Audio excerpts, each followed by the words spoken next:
Hola, antes de empezar este episodio tengo que aclarar algo. Probablemente hablemos de cosas algo sensibles en este episodio, así que se le recomienda discreción al espectador y pues trataremos de hablar con respeto del tema. Y también quiero decirles que si están recibiendo algún tipo de violencia, no están solos. Denúncienlos y pues estamos aquí para apoyarlos. Tal vez abajo ponga algunas líneas, algunos lugares para que se puedan comunicar y que hagan las respectivas denuncias. Pero bueno, dicho todo esto, vamos a darle a este episodio. El siguiente podcast ha sido pagado por Historias del Wrestling. Hola, sean bienvenidos a Historias del Wrestling, el podcast donde un fan de las luchas como yo, Rafael, le contaré a mi amigo Cristian y a ustedes historias curiosas, tristes, que los harán enojar, reflexionar y ver de manera diferente el mundo del wrestling, lucha libre, pro wrestling, como les gusta llamar a este entretenimiento deportivo. Cristian, ¿cómo estás? Bien. ¿Bien? Bien. ¿Bien? Con miedo. Sí, Creo que hoy no va a haber muchas risas. Sí, te mandé un spoiler. Un spoiler. Rafa me mandó un párrafo del guión en la semana y te voy a pasar el PNG del sticker para que lo pongas en la edición. Ajá. ¿Cuál fue mi reacción? Sí, pues sí, va a estar difícil. Pero antes de también iniciar con el tema, quiero darle un agradecimiento al usuario Daniel Alejo Baltasar Sarabia 4678. Subí un short acerca del declive del episodio pasado, acerca del declive del cine de luchadores, donde yo dije que el Rayo de Jalisco hizo películas. Él me corrigió, me dijo que no, que el Rayo de Jalisco no hizo películas. El que sale en pantalla es la Sombra Vengadora. Yo en mis fuentes que busqué decían que fue el Rayo de Jalisco. Entonces un saludo a él, gracias por la aclaración. Le dije que le iba a mandar un saludo y que le iba a agradecer por nice. Compartir este error. E igual manera a Paul González R3Q, que también me dijo que gracias a la Sombra Vengadora se creó el personaje del Rayo de Jalisco. Entonces, bueno, que errores los comete cualquiera. Digo, no es la verdad absoluta. No voy a decir la verdad absoluta, solo voy a dar mi opinión en el episodio muy, muy al final. Pero bueno. Sí es Está chido. Está chido. Muchas gracias por darte cuenta de que hay temas que hay gente que los conoce más a fondo y que sí. Y poder compartirlos sin enojarnos o sentirnos atacados. Ajá, exacto. Cuando vi el comentario yo dije, wow, primero, gracias por comentar. Eso ayuda al engagement. Segunda, gracias por comentar el error y de manera tan normal, así como de, oye, nada más es esto. Porque si hubiera sido otra persona, yo creo que hubiera dicho, ay, eres un imbécil, o sea, no sabes. Entonces, muchas gracias a ellos dos. Voy a poner sus nombres de usuario, tal vez, o sus fotos de perfil. No lo sé. Nombres. Tal vez no, solo con la mención. No hay que doxearlos. Sí. Pero bueno. Antes de si me dejas un paréntesis.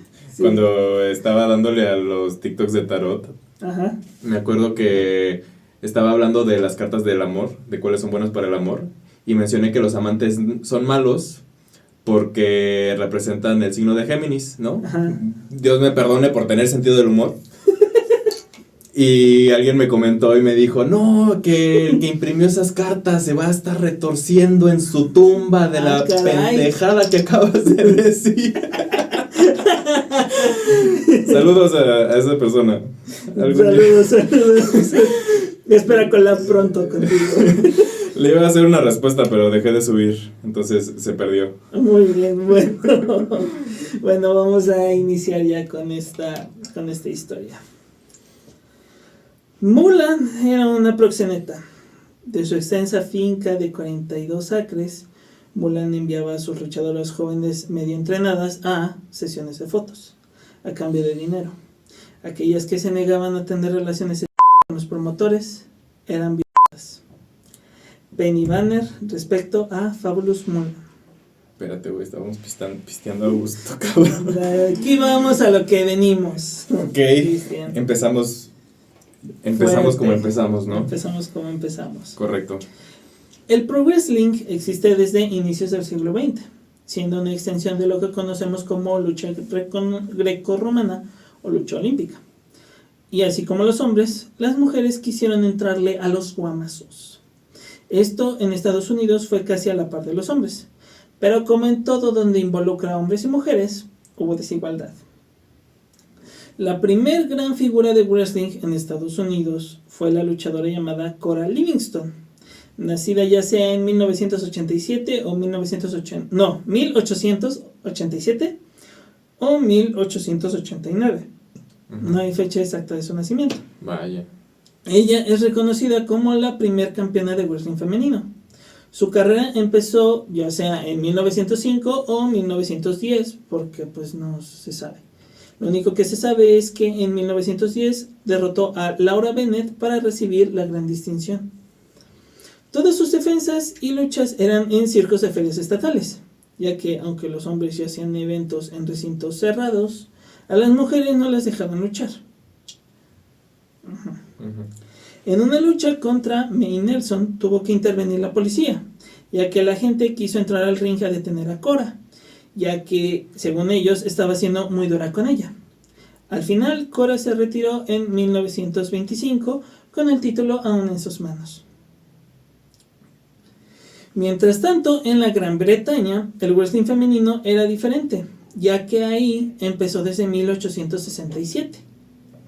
Llegaron unas luchadoras alemanas en un tour y empezaron las luchas llamadas All In, que duraron casi hasta 1930, ya que ahí el deporte fue baneado en Londres.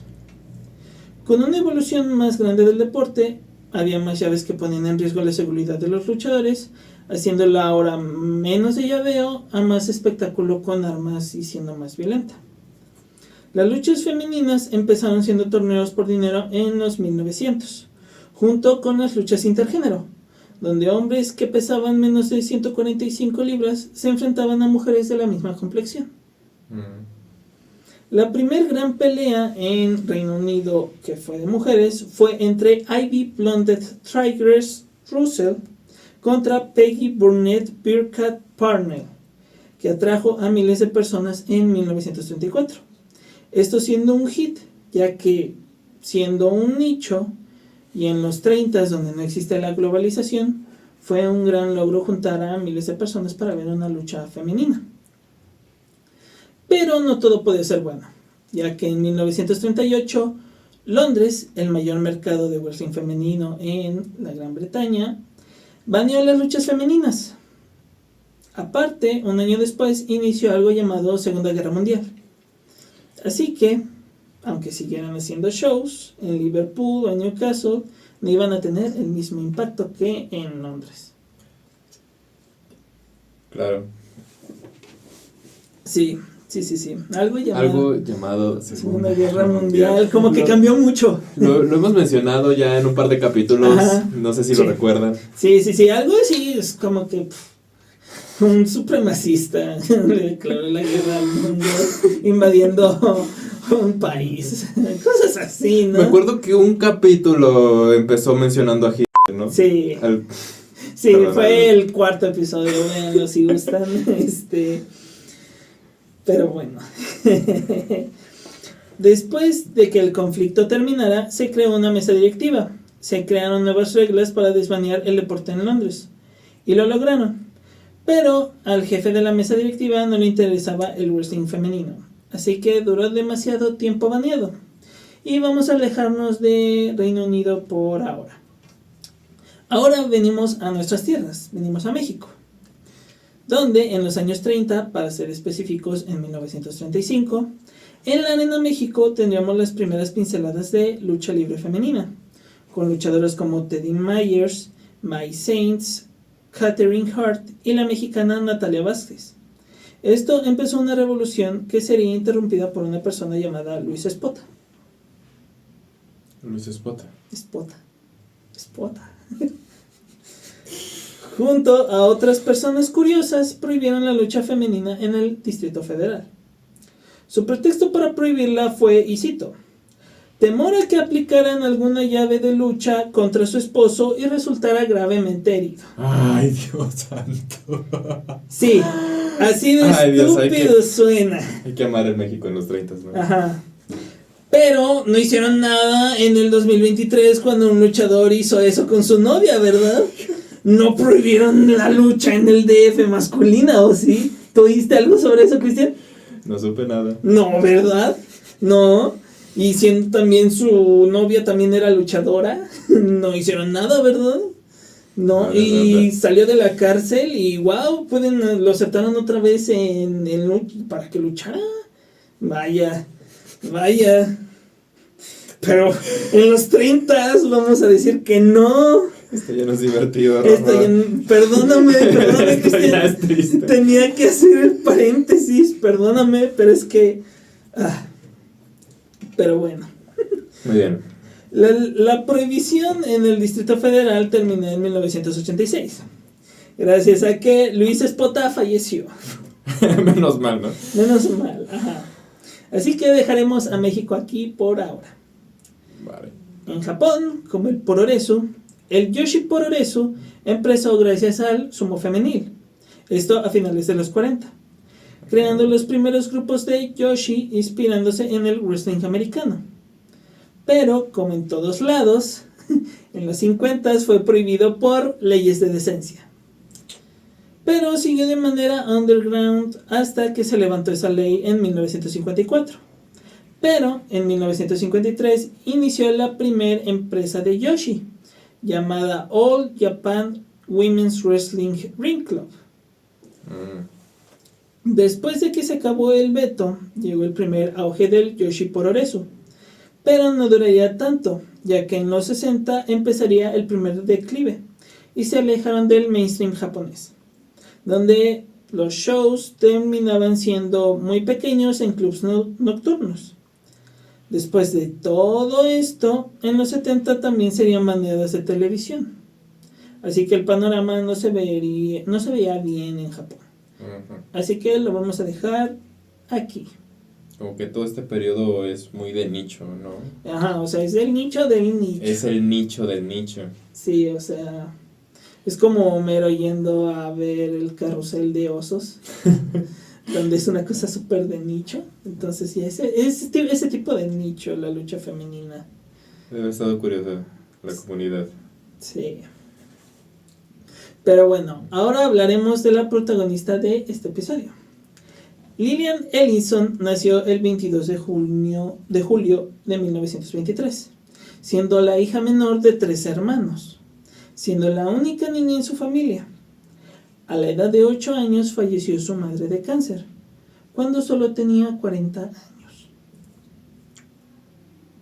Cuando cumplió 10, su padre, al tratar de animarla, tomó a Lillian a un show de lucha local.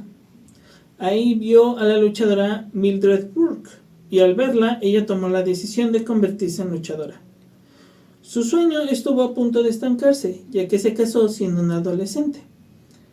Después de tener a su primera hija llamada Mary, decidió divorciarse y empezar su carrera como luchadora, a la edad de 15 años. Los 1900. ¿1900 qué? 1900... Los 30s. Los 30s. Hay que amar el mundo de los 30s. Hubo cosas buenas. Nació John Lennon, creo. No, John Lennon era de los 40s. Olvídalo.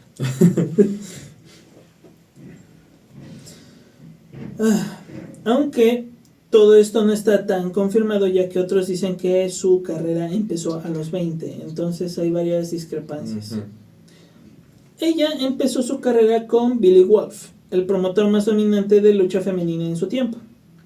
Ahí conoció a luchadoras como Mae Young, Cecilia Blevins y Mildred Brooke. De ahí no salió nada bien, ya que Wolf hacía que sus luchadoras tuvieran relaciones sexuales con él o con promotores de otras empresas. Esto para darles más apariciones. Ellison rechazó esto, así que no tenía las mismas oportunidades que las demás. En la autobiografía, Ellison dijo, y cito: en mi forma de pensar, él era un ser humano despreciable. Aún así sabía cómo tratar con él, al menos al principio, para realizar mi sueño.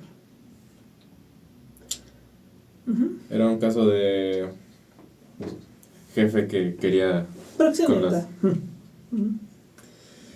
La relación estaba dañada después de que Wolf no le dio permiso de ir al funeral de su padre.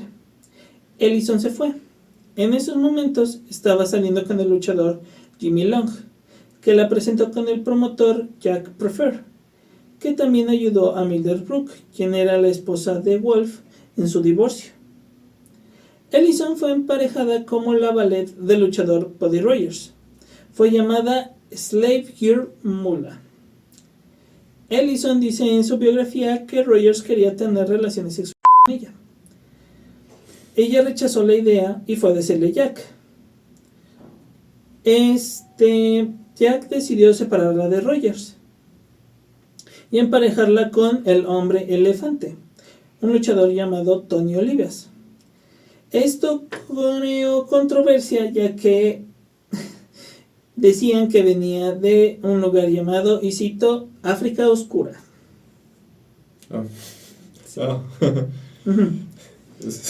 Ese país llamado África Oscura. Sí, exacto. A finales de los 50 pasaron varias cosas importantes en la vida de Lillian. En el 56 ganó el Campeonato Mundial Femenino, después de eliminar a Judy Grumble en una Battle Royale. Este campeonato era de los territorios de Nueva York, New Jersey y Baltimore. Aparte, Lillian, junto a su esposo Buddy Lee, se mudarían a Carolina del Sur.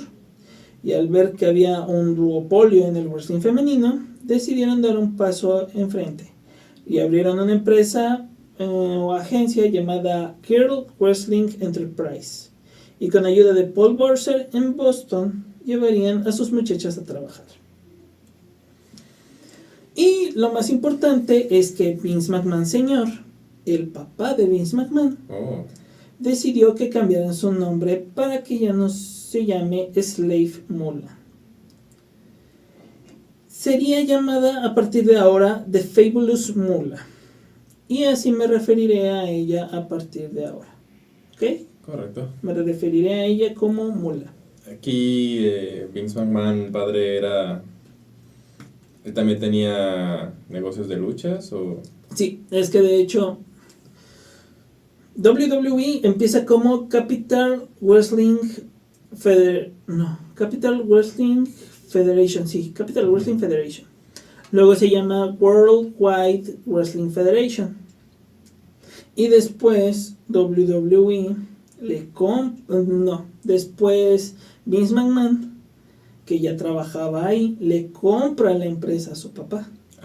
Y la llama World Wrestling Federation, la WWF. Claro. Entonces, cuando lleguemos a hablar de Vince McMahon, Alice. Otro episodio. Otra vez el disclaimer, todos así del disclaimer. Ya vamos a poner el chingo de disclaimers. Chingada. Iba a ser muy diferente el episodio 10 ahorita que lo pienso.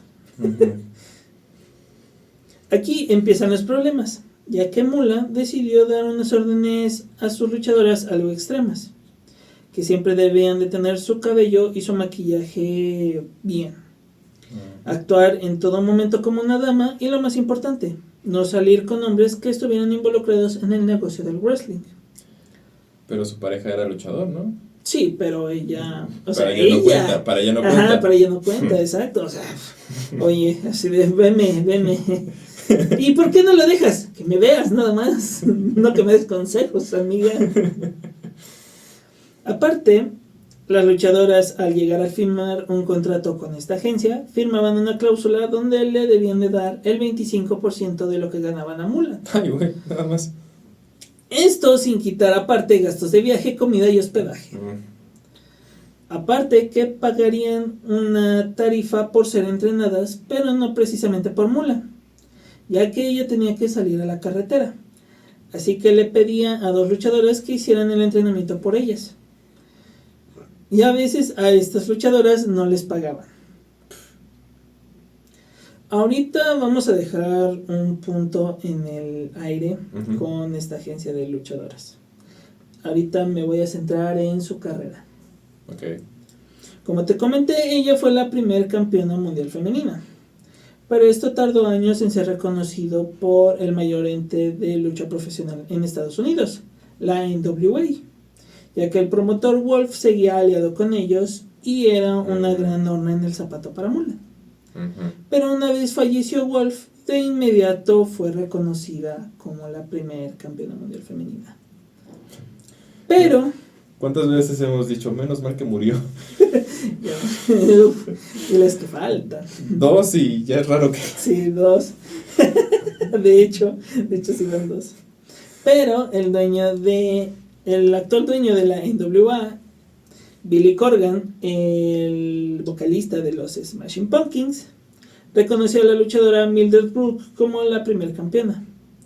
De hecho, a Brooke le hicieron un homenaje en el pay-per-view de la NWA, que fue exclusivo de mujeres en 2021. El evento llamado NWA Empower. En Nueva York, como en los lugares que visitamos al inicio, había un baneo a la lucha libre femenina. Esto hasta 1972. Y Moolah pudo enfrentarse a Vicky Williams en el Madison Square Garden. En un inicio se decía que Moolah fue la que impulsó el levantamiento de la prohibición, pero en realidad fueron luchadoras como Betty Nicoli y Titi Williams, junto con muchas más. Pero Moolah se llevó el crédito y no hizo nada por darle crédito a las demás luchadoras. Durante su carrera defendió el título varias ocasiones y lo perdió muy pocas veces. Lo perdió en Japón contra la luchadora Yukito Tomoe y en Estados Unidos contra luchadoras como Evelyn Stevens, Sue Tex Green y su cuñada Betty Butcher, con quien dijo, y cito, fue un momento importante en mi carrera. Amé luchar por ese título, pero lo importante era ganarle a Moolah. Pero estos reinados eran de semanas e incluso días. Sue Green dijo en 2006 que vencer a Moolah fue uno de sus grandes momentos en su carrera, ya que no solo la venció, sino que le hizo decir me rindo. ¿Ok? Ahora hay ciertas discrepancias, ya que muchas personas dicen que el McMahon señor ayuda a Moolah a conseguir su título de vuelta. Así que el reinado de Green solo duró un par de días. Pero la misma Green dice que duró su reinado 5 meses. Así que no se sabe con certeza cuál es la verídica, ya que en esos tiempos no había tanta recopilación de datos como ahora. Okay. Lo único que se sabe con certeza es que Green puso como condición para renunciar al título que le tomaran una foto donde se lo entrega a Moolah y que nunca más tuviera que trabajar con ella. Complejo. Sí, de hecho, esta Green dice que es de los mejores momentos de su carrera porque es así como de la evidencia, está evidenciado que te estoy entregando el título que no me lo ganaste.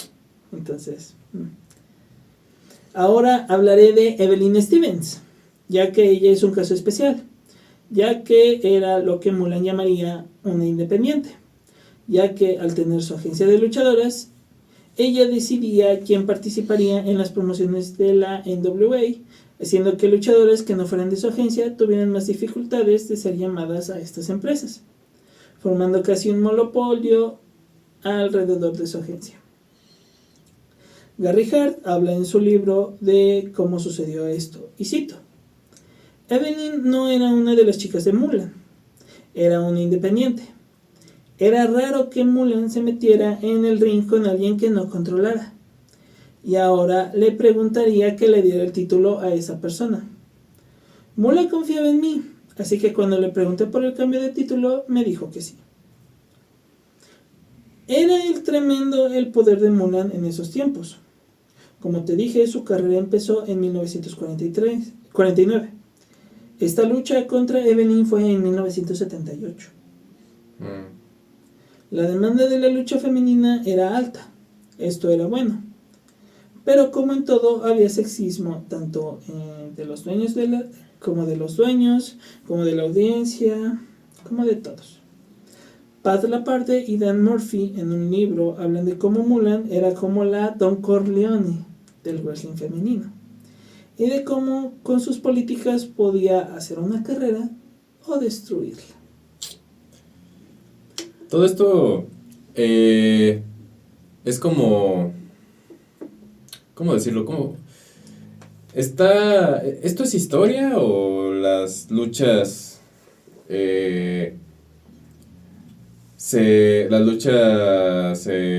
¿cómo se dice? Se preservaron? Hay varias luchas que se preservaron, pero solo en fotos. Ok. Entonces no es como que podamos ver una lucha de... No, o sea, hay muchas luchas que sí se pueden encontrar, Ajá. pero es muy difícil.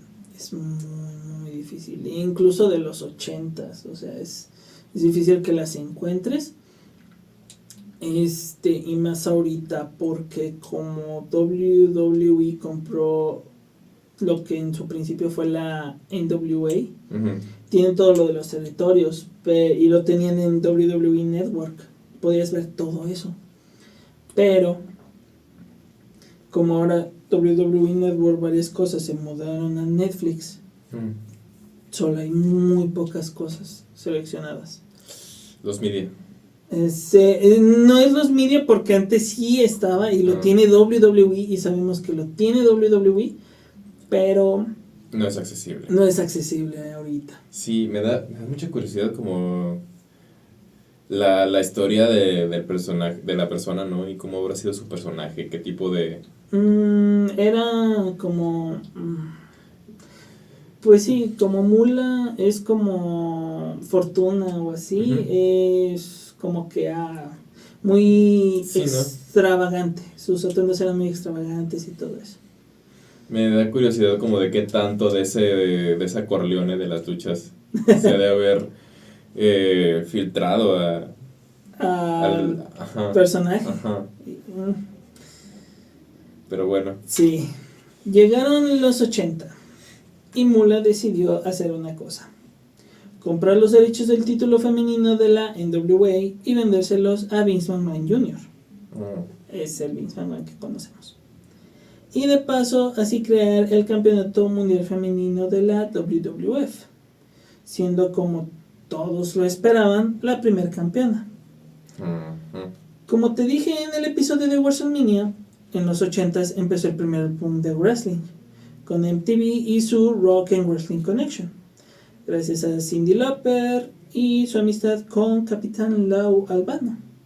Y en uno de esos eventos llamados The Brawl to End It All, Mula perdería su campeonato ante la luchadora Wendy Richter, quien estaba acompañada de Cyndi Lauper. Aquí se acababa el reinado de Mula. Wendy, cuando decidió dedicarse a la lucha, fue viendo una lucha de Mula y le dijo a su amiga con la que iba, y cito: "Yo puedo vencer a Mula". Tardó un poco, pero al final lo hizo. Sí, le ganó. Sí. Ahora, WWF hizo lo siguiente. Como cuando dijo que Andre nunca había sido vencido en 15 años, dijo que Mula nunca perdió el título en 28 años. Y Mula nunca más mencionó las 4 veces que lo había perdido. Richter lo defendió más veces antes de perderlo contra Leilani Kane, quien lo ganó con ayuda de Mula. En WrestleMania, Richter lo recuperó, y en la lucha Cyndi volvería a estar en su esquina y Mula estaría en la esquina de Kai. Ahora vamos a encontrarnos con un problema. El contrato de Richter estaba por vencerse y ella no quería renovarlo, ya que no llegaban a un acuerdo de paga, ya que Richter, en sus palabras, ella recibía menos dinero que los tipos que abrían los shows. O sea, recibía menos dinero que los jovers. Caray. Sí. Ella siendo casi del evento estelar, ya que pues tenía sus credenciales con las apariciones junto a Lauper. De hecho, del evento que te dije de MTV, la lucha de ella fue la única que televisaron en el programa de MTV. O sea, por eso, entonces, pues, tiene algo de sentido. Todo esto implosionaría el 25 de noviembre de 1985, ya que Richter tendría una lucha contra la Dama Araña. Pero Richter no sabía quién es. Llegó el momento del combate, y en 6 minutos la araña sujetaría a Richter. El referee haría una cuenta rápida y se terminaría el combate. Y con esto, el reinado de Wendy. Aunque ella claramente se zafó de la cuenta en 1. Después del combate, la Dama Araña se quita la máscara y resultaría ser Mulan. Interesante. Esto no fue de la gracia de Richter, quien después del anuncio atacaría a Mulan, aventaría el título y saldría de la arena, sin ni siquiera cambiarse de ropa. Esto McMahon lo hizo para que su título no se fuera a otra compañía. Pero como dice mi amiga Taylor Swift, el karma es un personaje de South Park. Correcto. Ya que años después, la luchadora Alundra Blaze se iría a WCW con el título. Y en televisión nacional, en Monday Night Nitro, tiraría el título a la basura. Nada más y nada menos, ¿eh? Vaya. Fue hermoso. Después de este bochornoso cambio titular, Mulan duró otros 2 años con el título, hasta el 24 de julio de 1987, donde lo perdió contra Sherry Martel. Llegamos a 1988 y a otra polémica, ya que había un feudo entre 2 parejas femeninas, donde las Glamour Girls, que eran Judy Martin y Leilani Kai, contra las Jumping Bomb Angels, Noriyo Tateno y Itsuki Yamazaki. Ok. Aquí Mulan se enojó, según lo dicho por Kai, ya que WWE dejó de pagarle por los negocios que mantenía con su agencia con el roster femenino, ya que WWE empezó a dárselo a las luchadoras en su totalidad, lo que llevó a Mulan a sabotear las carreras de Judy y de Kai. La rivalidad que tuvieron estas 4 damas fue por la primera versión de los campeonatos por pareja de WWF femeninos, campeonatos que duraron solo 1 año, hasta que fueron reintroducidos en 2019, pero esa es otra historia. Regresando a esto, las Glamour Girls perdieron los títulos en Royal Rumble, y de ahí Judy y Kai fueron a Japón a tener una rivalidad entre ellas. Ahí Mulan entra en escena, ya que habló con el promotor de All Japan Pro Wrestling para decirle que en WWE querían que ellas recuperaran los títulos por pareja, cosa que pasó, pero esto se vio como un acto irrespetuoso en Japón, porque tuvieron que cambiar todo por un capricho de WWE, entre comillas. Claro. Y cuando el productor de WWE, Pat Patterson, supo que hubo un cambio titular, creyó que las Glamour Girls decidieron ponerse over por sí solas, arruinando los planes que tenían para ellas en WrestleMania 5.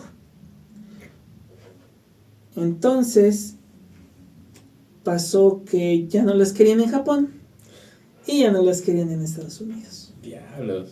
Sí. Qué terrible. ¿Se hubieran ido a México? Mulan, al tener una buena relación con McMahon, no tuvo ninguna reprimenda y después de esto abandonó la empresa. Mulan siguió apareciendo en televisión con regularidad junto a su amiga Mae Young, siendo más con actos cómicos. Se cimentó como la cara del wrestling femenino por experiencia, cuando fue la primera mujer en ser introducida al Salón de la Fama de WWE. Pero había algo más por hacer. En 1998, en la era de la actitud, donde el tema focal era el Trash TV, donde todo era para impactar a la gente, o para crear polémica o cosas así, Mulan ganaría por última vez el título de WWF, derrotando a Ivory. Este reinado solo duró una semana, pero bueno, ahí tuvo ese reinado. Al final, en 2003, cuando cumplió 80 años, Mulan decidió volver a luchar, convirtiéndose en la primer octogenaria en participar en una lucha. Madre santa. Sí. ¿Y llegó bien? No, no sé.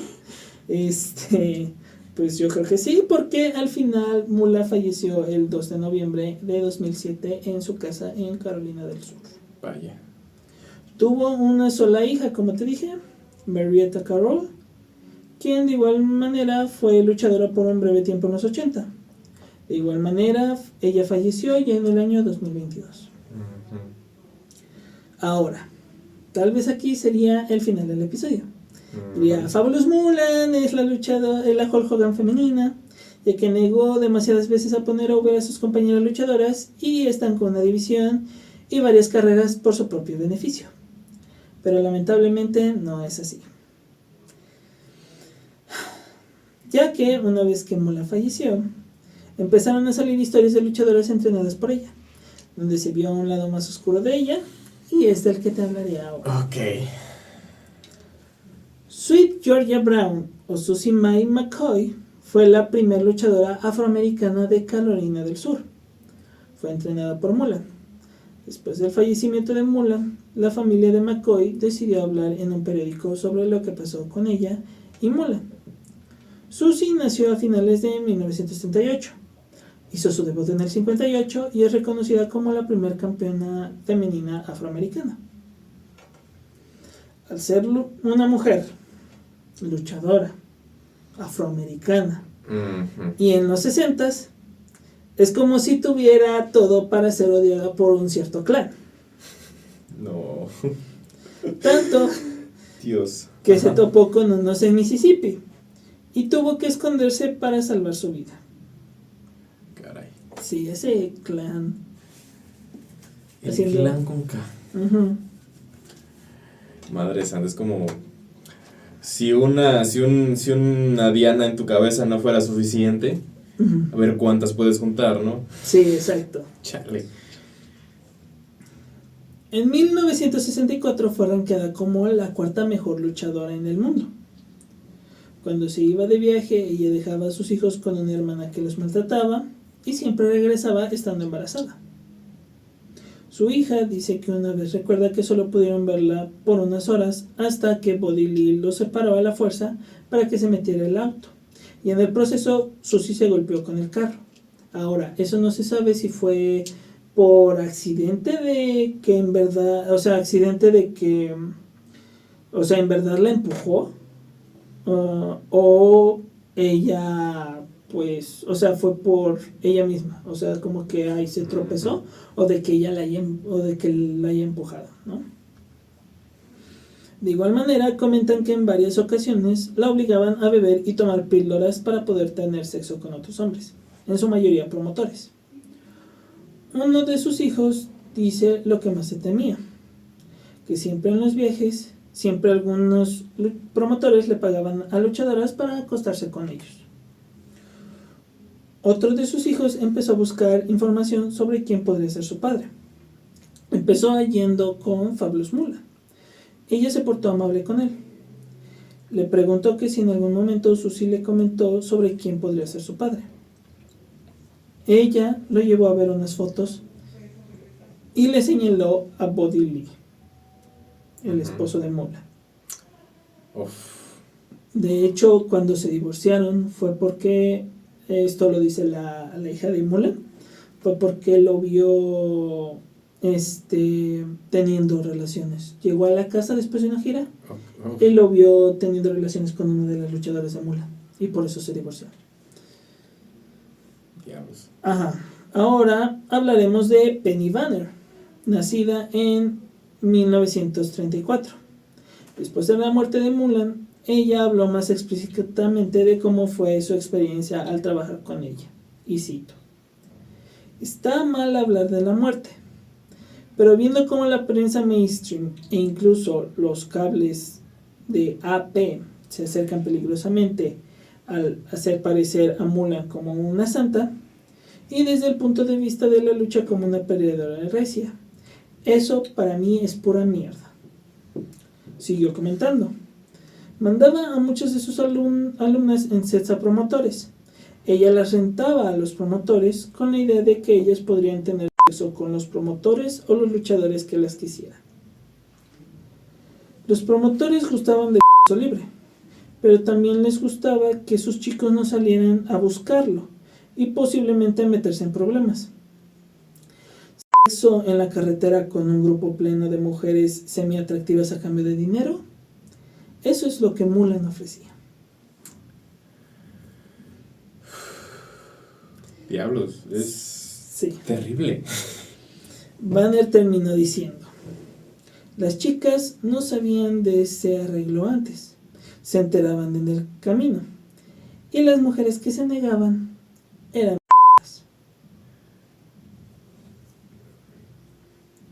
Creo que no se me viene a la mente nada parecido. No hay nada. Banner dice que gracias a Mulan, la lucha en Norteamérica, a diferencia de Japón, es vista como un chiste gracias a ella. Banner se retiró en los 70 después de que le fuera difícil encontrar trabajo gracias a que no estaba en la agencia de Mulan.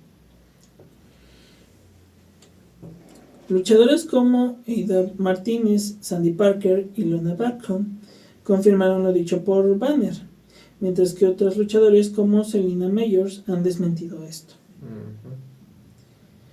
La siguiente de la que hablaré es de Janine Machette, creo que sí se dice así, no estoy seguro, perdón, quien tuvo una carrera breve a mediados de los 80 como Mad Maxine. Ella dijo en una entrevista en 2014, y cito: ella era una mala persona. Dice que entendía por qué, por las dificultades de la vida, y que no quería ser pobre otra vez, añadió. Sus alumnas eran aisladas y explotadas.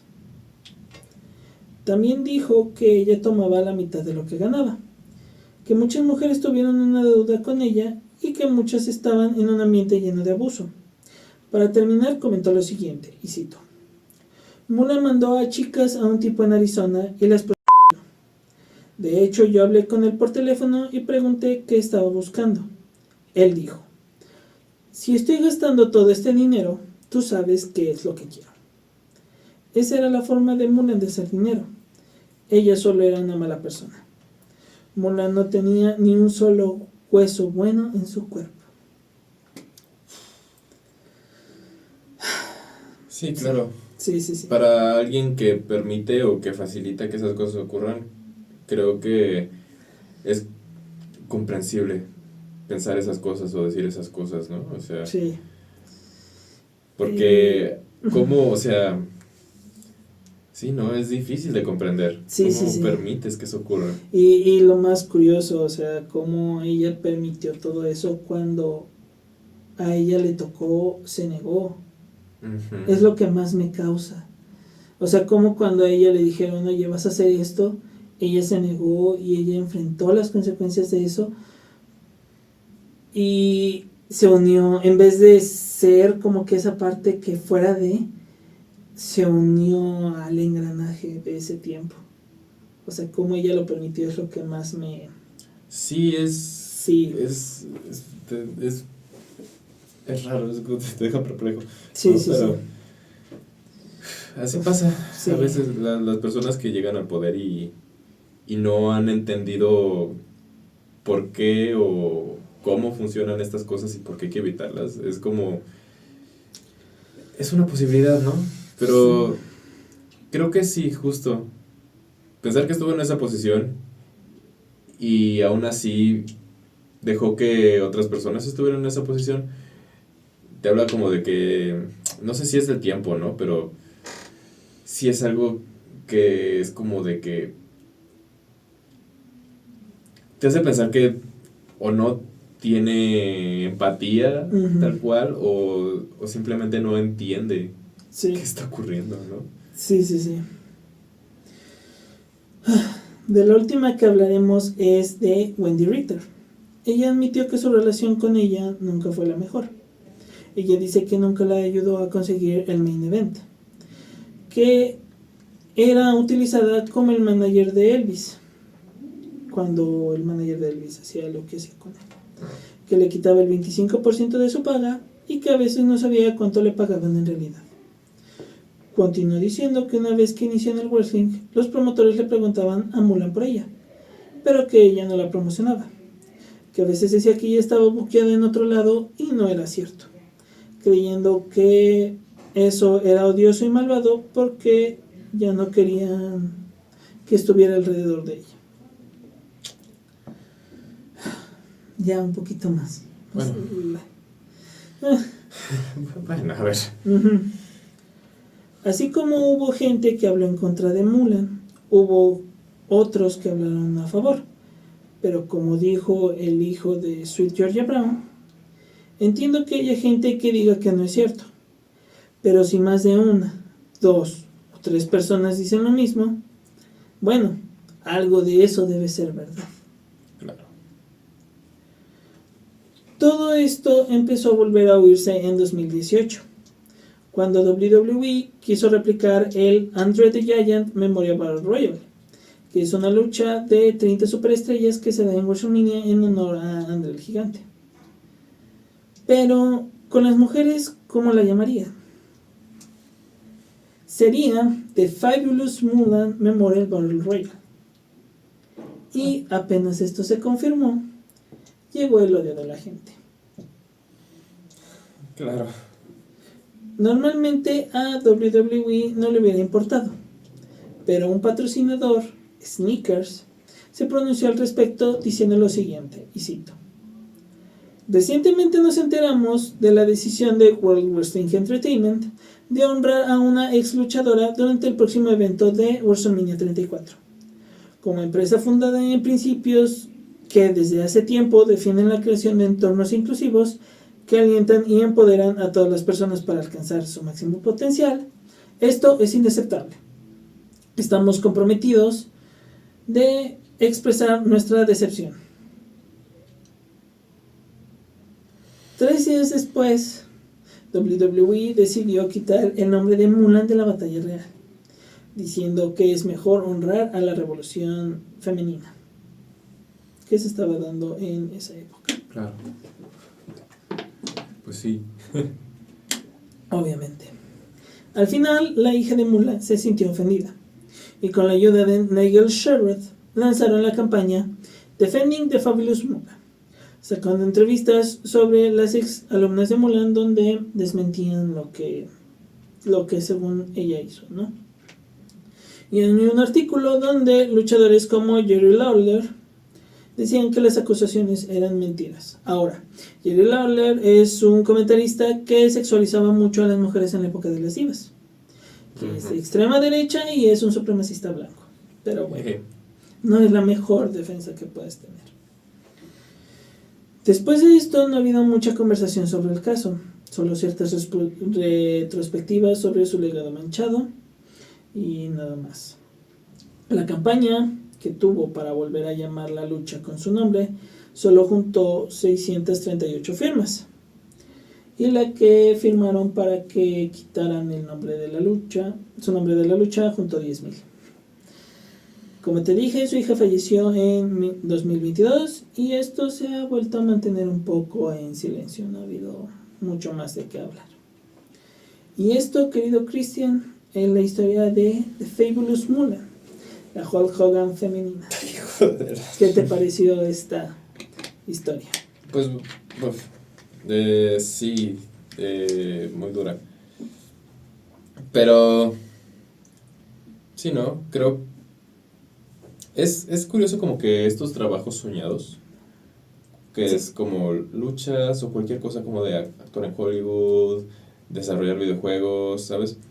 Ser cantante, estos trabajos soñados de pronto son como que entornos donde existe muchísima competencia y la gente está dispuesta a aceptar como que cualquier maltrato con tal de Ujú. asegurar estos lugares, ¿no? Y es como, verga, ver cómo era esto que ocurre de forma natural, Sí. exacerbado en los 30s, en los 80s, y en el contexto de las mujeres es como de caray, ¿no? Es como, Ujú. creo que verdaderamente es, es horrible, ¿no? Eran esclavas y... Sí. Sí, es... Cuando yo empecé a escribir esto, yo dije, pues sí, como te dije, yo así de, voy a hablar de su carrera, Hulk Hogan, y fue así de, no puedo, o sea, llegó un punto donde dije, no voy a poder evitar hablar de todo el trasfondo, o sea, se me es imposible, y más sintiéndolo, o sea, porque Claro. yo lo veo desde un punto de vista de que, oye, si a mi mamá, a mi hermana, a quien sea le haya pasado eso, pues, ¿cómo me sentiría, no? Y pues sí, fue muy, muy difícil. Y de hecho, saludos a un grupo de wrestling en el que estoy, el Humor Benoit. Yo hice una encuesta en ese grupo, les puse, ¿The Fabulous Moolah era la Hulk Hogan femenina? Sí, no, y sí, era peor que él. Así de, era peor que Hulk Hogan. La encuesta terminó que era peor que Hulk Hogan. Muchos dijeron, sí, Hulk Hogan era un supremacista blanco y truncó muchas carreras, pero hasta ahora no hemos sabido que era un proxeneta. Claro. Entonces, sí fue así como de, tienen razón. Entonces, un saludo a ese grupo. Es que sí, ¿no? O sea, fuck, o sea, literalmente eran como sus objetos, ¿no? O sea, Sí. 25%, vete a la verga, o sea, Ajá. solo para empezar, ¿no? Solo para empezar, o sea. Y todo lo que viene después. Ajá, de hecho, muchas otras sí decían así como de, no, teníamos que llegar a ciertas horas a la casa si no nos dejaban afuera. Uf. O sea, literal sí era como una granja, o sea, era un terreno muy grande que tenía varios lugares para poder entrenar y así, y pues sí, era un complejo. Entonces, siempre que ves un complejo así dices, algo raro está pasando ahí. Y pues, también muchos tratan de tapar el sol con un dedo y decir que no, pero es que sí, si 3 o 4 personas o 5, Ujú. cuando ya muchas personas lo han dicho, es así como de, oye, tal vez no todo fue así, pero tampoco es una santa, o sea, Claro. tampoco no todo es mentira, ¿sabes? O sea, entiendo que hay rasgos de grises y de que tal vez no todo fue así con muchas de ellas, pero tampoco puedo decir de que no, o sea, tapar el sol con un dedo y decir, no es cierto, si a ella no le pasó y ella le está defendiendo, Sí, no lo va a hacer. Muchas veces con tal de que la máquina siga funcionando no bien, ¿no? O sea, con que siga funcionando igual, la gente está dispuesta como a dejar pasar muchas cosas y de pronto estas cosas se van sumando y se vuelven, dependiendo del contexto, pueden llegar a ser bastante Sí, o sea, graves. de hecho muchos dijeron de que gracias a que eso en 2018 pasó, de que se volvió a avivar el caso, fue gracias a que después en 2020, el Me Too en 2020 en el ámbito del wrestling, o sea, cortaron cabezas muy grandes. Y ves a esos mismos imbéciles, porque eso es lo que son. Gente más allá de luchadores son unos imbéciles. Ves a imbéciles que ya no les aceptan trabajo en ningún lado. Y ahora sí dicen, es que eso arruinó mi carrera. Y es así de, güey, pues es lo mínimo. Es lo mínimo que Sí, debe ¿no? de pasar. O sea, ¿qué prefieres? ¿Arruinar una carrera o una vida? ¿No? no, o sea, ajá. O sea, es así de mínimo tu carrera está arruinada, puedes trabajar en otro lado. No arruinaste la vida de muchas personas. Es que así pasa, ¿no? La gente en estas situaciones de violentar, suelen, o sea, sí, ¿no? Suelen sentirse las víctimas en estas situaciones. Ajá. Y es algo que ocurre de forma natural porque, pues, si llegaron a la circunstancia de hacerlo en primer lugar, tal vez es difícil que se den cuenta, ¿no? De lo que hicieron mal, o tal vez se les dificulta darse cuenta de lo proporcionado que debe ser, ¿no? Sí, sí, o sea, y al final el legado que tiene va a ser como el legado que tiene Hogan, va a ser como el legado que tienen varios luchadores y varias personas del mundo del wrestling, que es un legado muy manchado, porque puedes decir como luchador, fue un buen luchador, tuvo una gran carrera, pero como persona, la peor persona que pudiste haber conocido en tu vida. O sea, entonces eso es lo que pasó con ella, con Mula. Y yo sí entro mucho en lo que dice, lo que dicen de que pues es que era pobre, no tuvo a su madre, no quería volver a eso otra vez.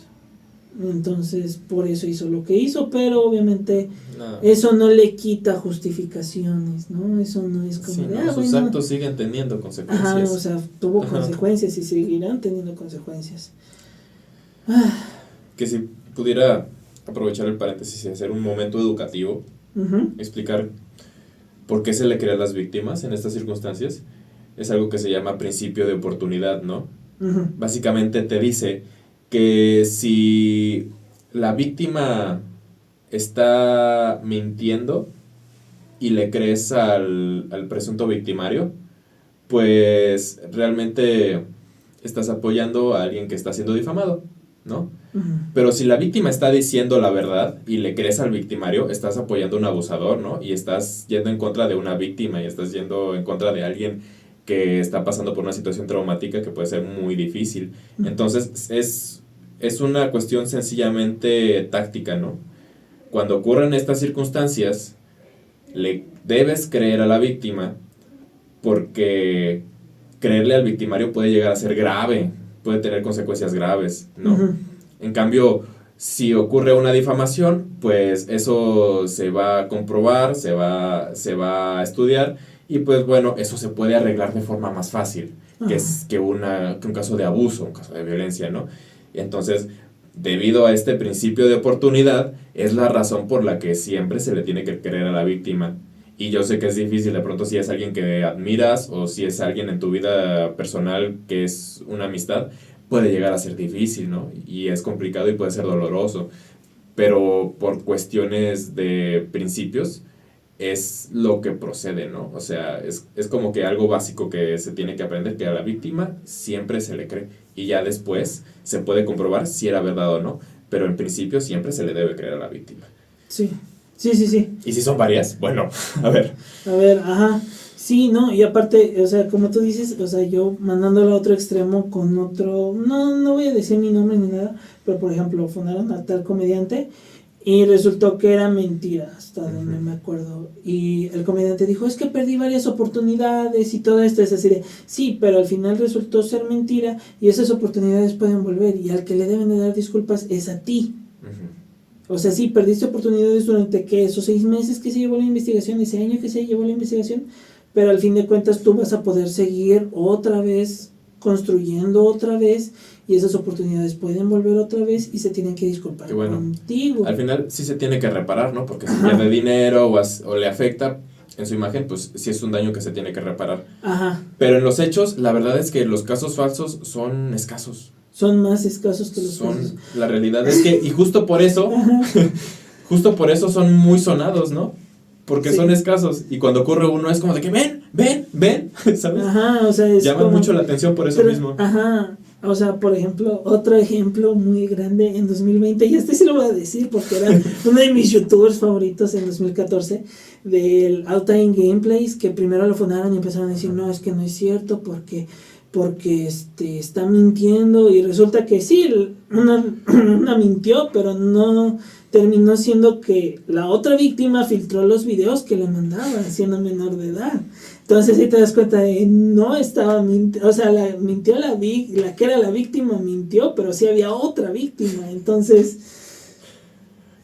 sí, es como de un caso raro. Ajá, un caso raro, pero o sea, Ay, no, es Al final son temas delicados y hay que tratarlos con Sí. seriedad, ¿no? O sea, Ujú. siempre que esto ocurre hay que tratarlo con seriedad Con seriedad, ajá, exacto, y como digo... y que hay que darle apoyo a la gente que le está pasando mal. Sí, o sea, y no solo, o sea, y aquí igual, no me limito solo a mujeres, o sea, lamentablemente también las mujeres son la mayoría quien lo sufre, pero eso no limita a los hombres igual, y muchas veces yo creo que por la misma hombría y machismo que hay, el hombre no dice nada cuando está siendo abusado, emocional, físicamente, sexualmente, de cualquier forma, y también se debe de romper esa barrera. Sí, Se debe de romper esa barrera que irónicamente el mismo hombre se puso. Entonces, como les digo, abajo en la descripción voy a dejar algunos lugares. Voy a centrarme más que nada en México, pero pues si son de otro lugar de Latinoamérica y lo están viendo, no duden en comentar ahí, comenten y mensaje. comenten, manden mensaje y los ayudamos a buscar algún lugar donde puedan denunciar esos actos. Y no solo de ustedes, si ven que alguien lo está pasando mal, pues también díganlo, ¿no? O sea, pero bueno, recuerden seguirnos en nuestras redes sociales. Tenemos un TikTok del podcast, que el podcast y el TikTok, donde hablé de los reprosos, el short que subí, yo dije, YouTube me va a dar problemas, no me dio problemas, me lo promocionó bien. Nice. Ajá, y yo dije, llegó a buenas vistas, ahí vi los comentarios y todo. TikTok me lo bajó 2 veces. Sí, o sea, TikTok me lo bajó 2 veces hasta que lo apelé y dije, oye, lo subí a otra red social y no me le hicieron de pedo, Ajá. creo que tú tampoco, y ya me lo volvieron a restaurar, pero le bajaron un chingo. O sea, sí, Hoy lo estaba viendo en la mañana y sí. está divertido. Sí, entonces, pero ya me lo volvieron a seguir. Yo creo que de este episodio no voy a subir un TikTok ni nada, tal vez un short de YouTube, porque YouTube es más hablando de esto, pero pues sí, no creo que en TikTok suba algo, subiré de episodios pasados probablemente. A mí me pueden seguir en Instagram como rafael.bhdz.hwp, ya lo puedo decir más fluido. Nice. Y a Chris, ¿en dónde te podemos seguir? Síganme en Instagram, estoy como chris.welly, también en TikTok. Y pues de momento ya. Ok. De momento ya. Sí, y también quería decir, este episodio es el 10º episodio de Historias del Wrestling. Y aparte, este 10º episodio es como el regalo de cumpleaños de Cristian. El episodio pasado dijo, quiero un regalo de cumpleaños de wrestling femenino. Hablé de wrestling femenino, no mucho, pero es como su regalo de cumpleaños. Gracias, Rafa, qué bonito regalo. Sí. Pero, Sí, ¿cuándo vas a subir esto? Si todo sale bien, mira, voy a tratar porque tengo que hacer el siguiente guión. Ajá. Entonces esto lo voy a apresurar a editar, tal vez salga el lunes. El lunes, ok. Si son viajeros en el tiempo, les invito a mi cumpleaños, el 20 de septiembre, que seguramente ya pasó cuando lo están viendo. Muy bien, muy bien. Pero si son viajeros en el tiempo, mándenme un mensaje. Ok. ¿Y cuál es la moraleja de este episodio, Cristian? No lo sé. Que como dijo Jorge Garralda, Y un consejo, ¿sabe qué? No se deje. Ahí nos vemos. Gracias.